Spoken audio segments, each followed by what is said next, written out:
Welcome back, Awesome. everyone. In this next session, we'll be moving into a conversation many people truly carry quietly, and that's money and safety and the nervous system. Joy Baker, a spiritual healer and transformational coach, joins us for this really powerful conversation. Welcome, Joy. Thank you, Dr. Sandra, for having me on your show. And yeah, now that we got that figured out, we can go ahead with this. There we That's go. awesome. So, why do so many people, Joy, why do you think they do all the right things, manifesting, doing the affirmations, doing budgeting, yet they still struggle to hold abundance in their life? Yeah, and we've all been there. That's a great question. Well, there's a couple things. If you're doing everything right, you're doing the manifestation and you're emotionally connecting to your vision and you're taking action, but there's a part of you that believes it's not possible. So you're taking the action, even emotionally connecting to that vision. But there's a small voice within your unconscious self, your nervous system that is saying that's not possible. Then you will self sabotage. And that's often what we do. We get really pumped up, we get really connected to it, and then we'll self sabotage just when it comes, especially just when it's about time to happen. Whether a person is about to come into our life, or the money is going to show up, or something like that is going to happen, we'll go into self sabotage. And often that's through the words we use towards ourselves. We'll start using words, well, why did I do that? How did I get that wrong again? How did I mess up? Then we start to feel heavy, and then everything slows down. And we've all had that experience. And so I would say one of the things you can ask, and I always share with my clients, I love this statement, so simple: what if it's possible? Because when Ah, you start, what if bypasses the resistance of the ego mind? It is something greater, that's your vision. And then saying possible over and over again, it opens up the energy within you and your energy field, and it allows possibilities and opportunities in. So if you're manifesting and taking all the steps and what you want just isn't showing up, then start saying, well, what if it's possible? What if it's possible? What if it's possible? And I've done this several times in my life. And eventually you're fine. The mind will, you hear your mind go, it's possible, it's possible. And then it's like your unconscious self comes into alignment with your conscious self. And that's when flow starts to happen. that's And beautiful. And I'll be honest with you, I sort of feel like that was some of the mantra that went on with getting the summit together and pulling in some of the topics and the people. So there's some real life experience there for me. So, Joy, can you help me understand how the nervous system can carry ancestral money trauma, even when someone really is not necessarily conscious of that? absolutely, sure. So, as you know, we're energy, everything is energy. The people who came before us, they're still part of this world. Their energy is, part of us. Our lives, all that energy, it's all energy. So in the quantum world, it's all happening now. And so those memories, let's say whether you had a past life or your ancestors had past lives, and we've gone through all kinds of stuff in past lives, where you live lives of poverty or even homeless, or you had to do things you didn't want to do to make money to survive. If that, and generally in past lives, I mean, we weren't processing or, doing our inner work. That's really just started happening now. And that gets passed down. Now, plus you've got when you grow up, and like my parents went bankrupt. And so I carried on that pattern of scarcity. I went bankrupt twice, actually. And mainly because I just didn't think I was worth making money beyond just survival. And so I actually went bankrupt twice. And it wasn't until I started following my passion, which is healing and energy work, that the money situation started to change. So now you've got, let's say your parents went, either they never had enough money, you're on the verge of homelessness, or like my parents, they declared bankruptcy. So there's always, and I was, being a very sensitive, child, I was, and understanding money well, the way my parents, we learned it, I was always worried about, is there going to be enough food? Are we going to be able to pay, our bills? I mean, this is at like 9, 10, 11 years old, 12 years old. I was worried about this.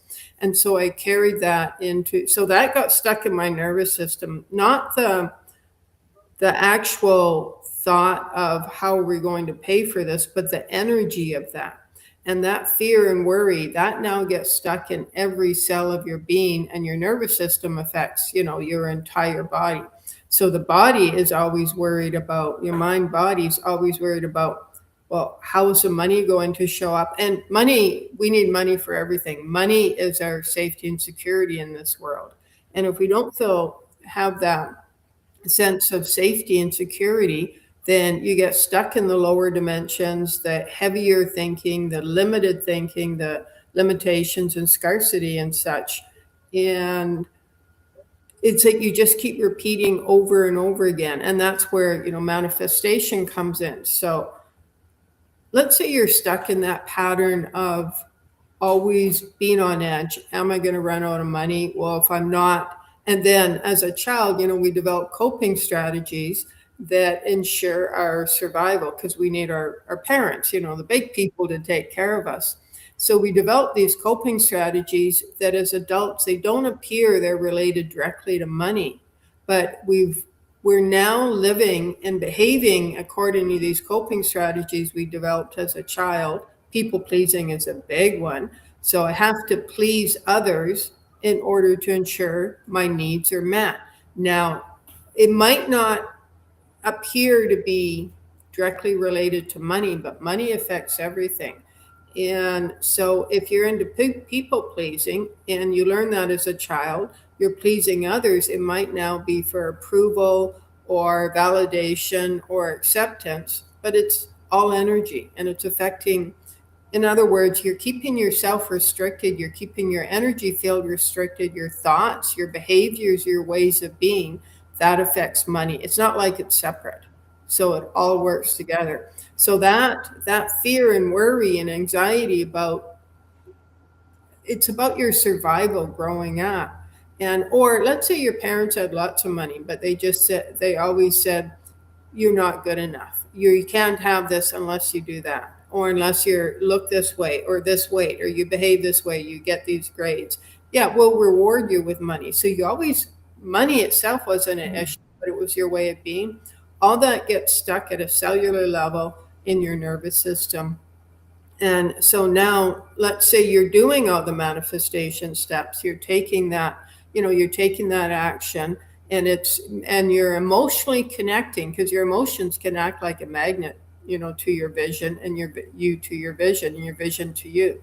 And you're taking all those steps, but you're still doing the same childhood coping strategies of people pleasing and giving up your sense of power, your autonomy, your sense of self to ensure that others like you. These are all behaviors we learn as a child. Well, that is affecting, let's say your vision, let's say you've got some kind of vision or manifestation you want to actualize into your life. But that means you're having greater experiences, you're connecting with more people, you're interacting, you're doing things in a bigger way.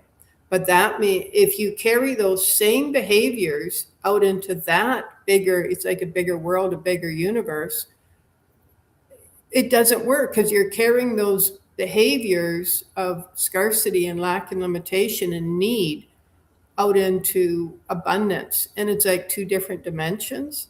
And so start believing that it's possible, but also, as you imagine, let's say whether it's buying a house, a car, travel, it's, whatever somebody wants to manifest, how are you going to feel? Empowered, confident, full of gratitude, appreciated, laughing, having fun, and really feel that and imagine your body feels that. Your mind, your body, you feel. So just imagine sitting up or standing up and feeling grounded. You put, as you walk, every foot, you feel it. You're confident, you're grounded, you're feeling good. You look around and life feels expansive and you're smiling and you notice people are smiling back at you. That's how you want to feel when you manifest that. And yeah, and I can feel some resistance coming up like in the field here because people are saying, oh, but I'm only safe if I'm playing small. And so that one of the techniques I used extensively for probably 20 years was EFT, emotional freedom technique, the tapping Oh, technique. love Like, tapping. yeah, anything like that. I'm only safe when I play small. All you have to do is tap.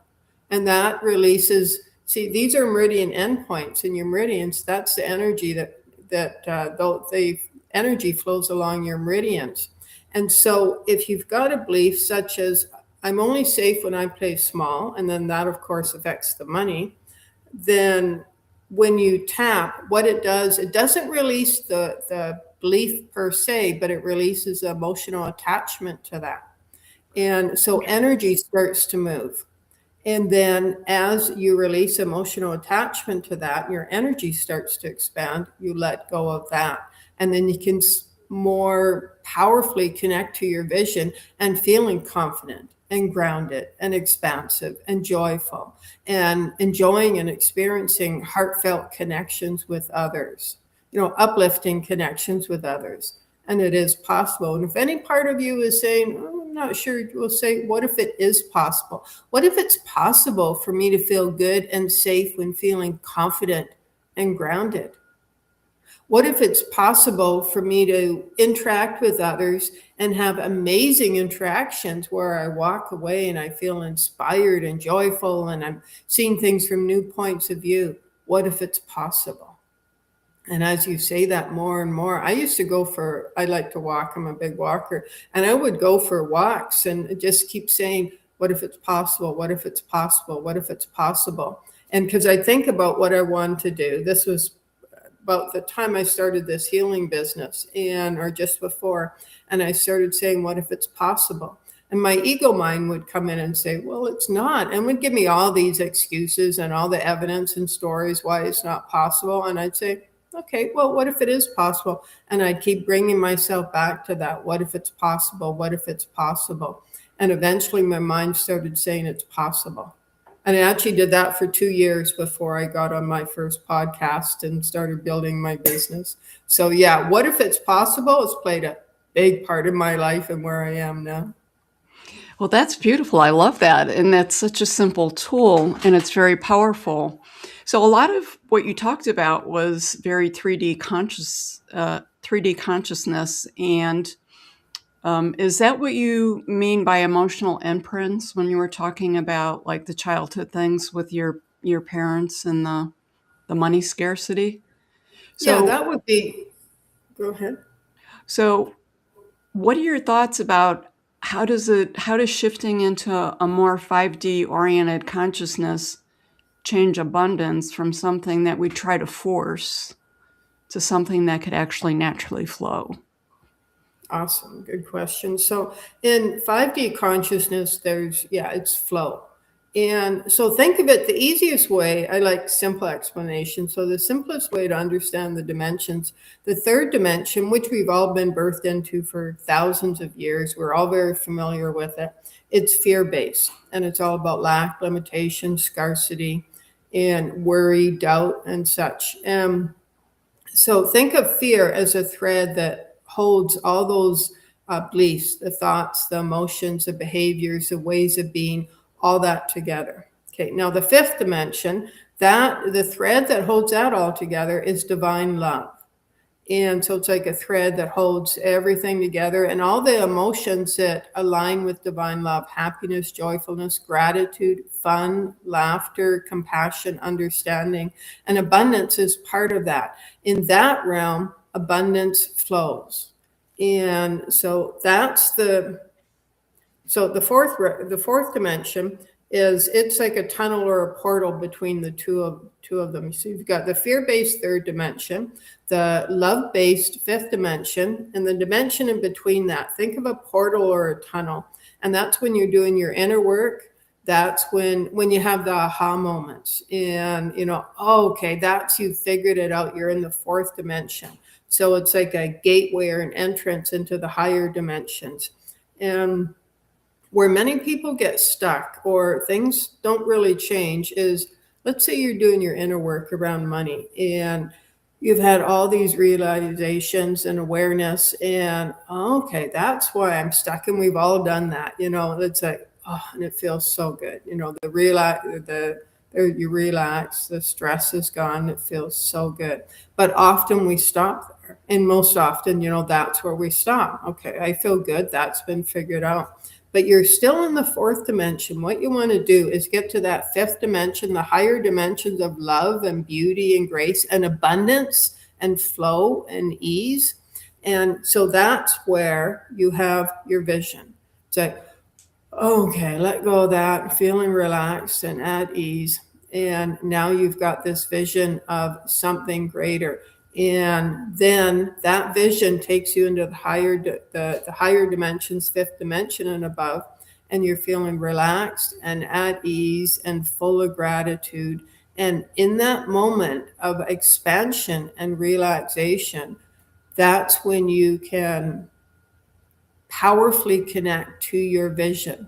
Now, we go back between dimensions. We're here to cycle between the dimensions. Some people will feel, so good, and you feel like your vision is coming in, but then they get down on themselves because they go back to that third dimension. But we're here as light workers.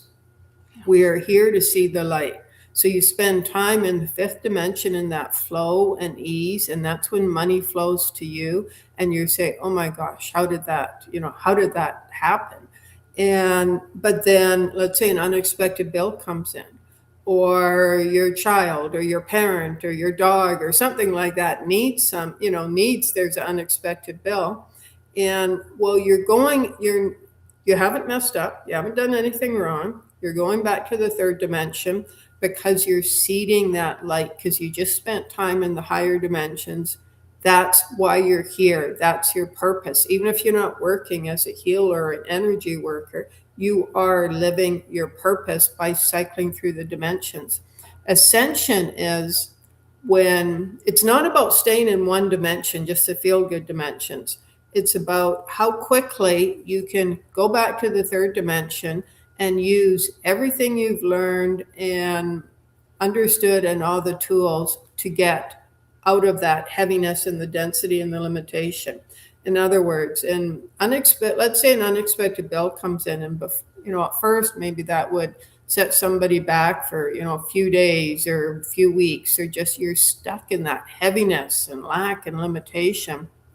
Now, because you're on this path of this journey of awareness, now this unexpected bill comes in, and you're like, okay, well, that happened. I'm not crazy about it, but how do I move out of this? How do I find the money I need, or I trust that the money will show up?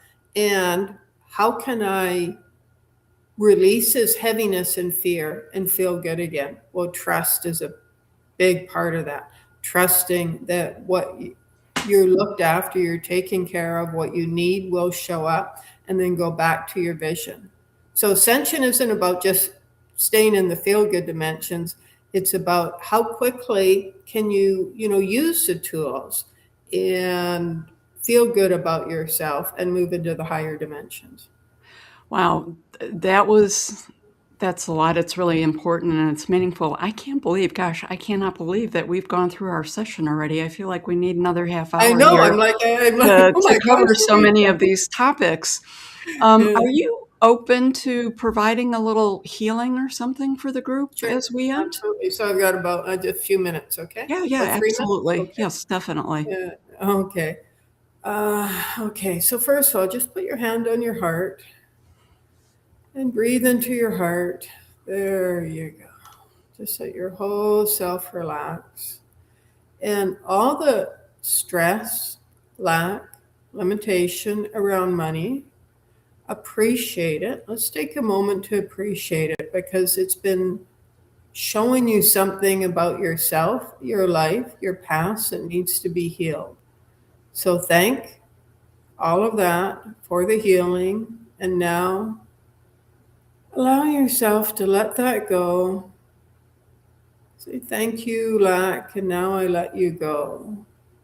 Thank you, scarcity, for the lessons you have blessed me with. And now I release you to the light. And I allow myself to feel expansive, supported, grounded, empowered, confident. And I allow myself to receive ever increasing amounts of money with flow, ease, grace. And I give myself permission to feel good about receiving ever increasing amounts of money. Thank you, universe. Thank you, thank you, thank you, thank you, thank you. Namaste. Namaste. It was beautiful. Thank you so much.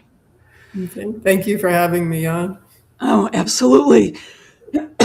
This session reminds us that abundance, it's not something we force or that we can think our way out of. That's what, that was an important point. It's something the body really learns to feel safe receiving. And when we soften out those old imprints and allow the nervous system to settle, flow becomes possible. I love that word. It's possible. It's possible in a much more natural way. Thank you, Joy, for sharing your wisdom, presence, and your lived experience. For the listeners out there, to learn more about Joy, you can go to her website, courageandaction.com. Thanks again, Joy. Thank you. Bye. Thank you.